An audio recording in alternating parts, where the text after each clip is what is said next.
Hello everyone. Today's energy talk is about hydrogen.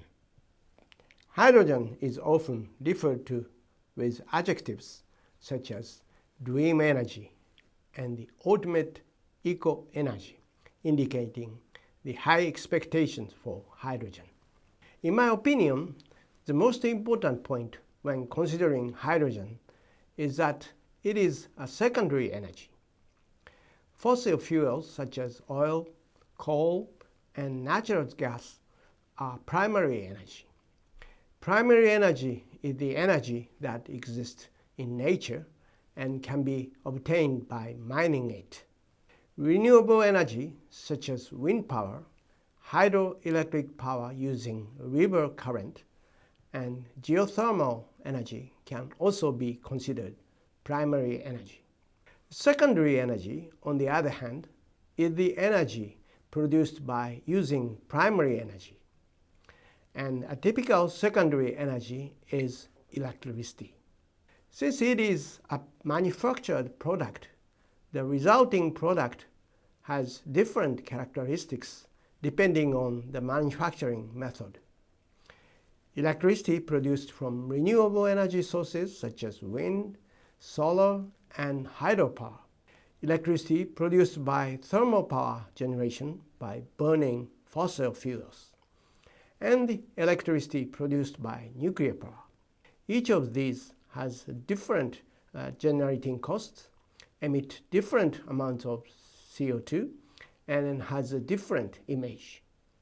However, once the electricity is distributed to you, it is exactly the same, with no difference in performance or handling methods. Hydrogen, which is also a secondary energy, has characteristics similar to those of electricity. That is, depending on how hydrogen is produced, its cost and CO2 emission will differ. Just because it is hydrogen does not necessarily mean it is the ultimate eco-energy. Hydrogen is classified into several types depending on the production method. Currently, hydrogen is generally produced by reforming petroleum or natural gas. But in this method, CO2 emissions are generated in the reforming process. This hydrogen is called gray hydrogen. On the other hand, hydrogen in which the CO2 generated in the production process is recovered and stored underground or reused is called blue hydrogen. There is also a method that uses electricity generated from renewable energy sources to electrolyze water and extract hydrogen. And the hydrogen produced in this way is called green hydrogen, similar to the way electricity generated from renewable energy sources is called green electricity. Most of the hydrogen produced in the world today is gray hydrogen, which is the cheapest to produce.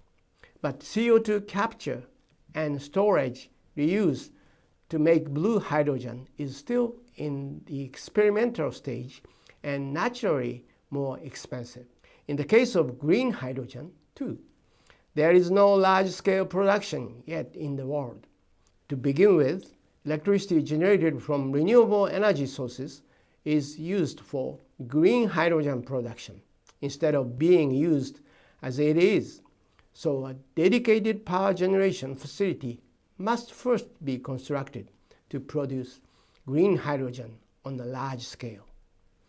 Therefore, the cost of green hydrogen will be the highest in the cost assumption stage.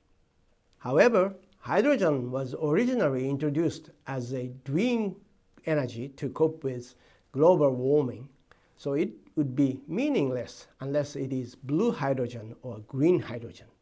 However, at present, methods for CO2 capture, storage, and reuse, which are indispensable for blue hydrogen, have not been established.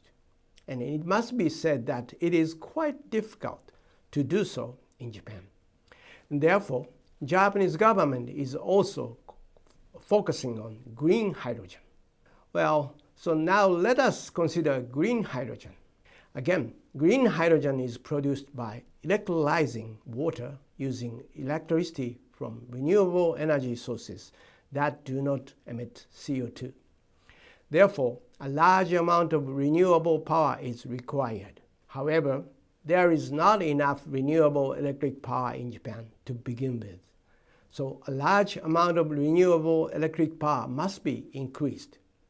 Solar power has increased dramatically over the past decade or so, but there are only a limited number of sites where it can be developed on a large scale in the future.